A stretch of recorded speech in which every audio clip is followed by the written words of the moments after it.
সুপ্রিয় শিক্ষার্থীবৃন্দ, আসসালামু আলাইকুম। তো 2025 সালের এসএসসি পরীক্ষাটা কবে অনুষ্ঠিত হবে তোমরা এই ডেটটা এখনও ফিক্সড জানো না।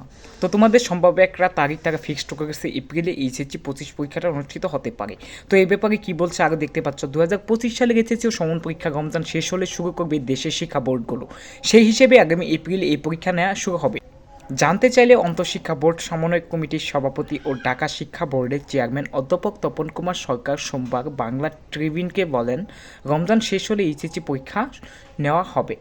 এরপর তিনি আরও বলেন, শিক্ষা বোর্ড সূত্রে জানা গেছে 2025 সালে এইচএসসি ও সমন পরীক্ষার প্রস্তুতি নেওয়া হয়েছে এবং এসএসসি ও সমন পরীক্ষার 2 মাস পর। শিক্ষা বোর্ড জানায়, আগামী বছর এসএসসি ও সমন পরীক্ষার পূর্ণ নম্বর সিলেবাসে অনুষ্ঠিত হয়। এইচএসসি ও সমন পরীক্ষার পূর্ণাঙ্গ সিলেবাস নাকি সংক্ষিপ্ত সিলেবাসে নেওয়া হবে সেই সিদ্ধান্ত এখনও নেওয়া হয়নি বোর্ডগুলো।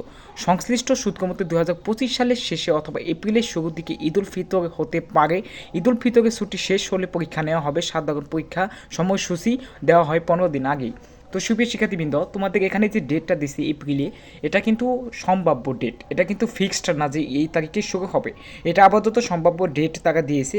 দেশে যদি কোনো অরাজকতা বা বিশৃঙ্খলার সৃষ্টি না হয়, এই সময় তোমাদের পরীক্ষাটা অনুষ্ঠিত করার চেষ্টা করবে তারা। তো সুপ্রিয় শিক্ষার্থীবৃন্দ, তো এডুকেশনাল বিষয়ে যত প্রকার আপডেট আছে সকল আপডেট পেতে অবশ্যই আমাদের চ্যানেলটি সাবস্ক্রাইব করবে এবং ভিডিওটা ভালো লাগলে অবশ্যই একটা লাইক দিবে। তো আজকে ভিডিওটা এখানেই শেষ করছি। আল্লাহ হাফিজ।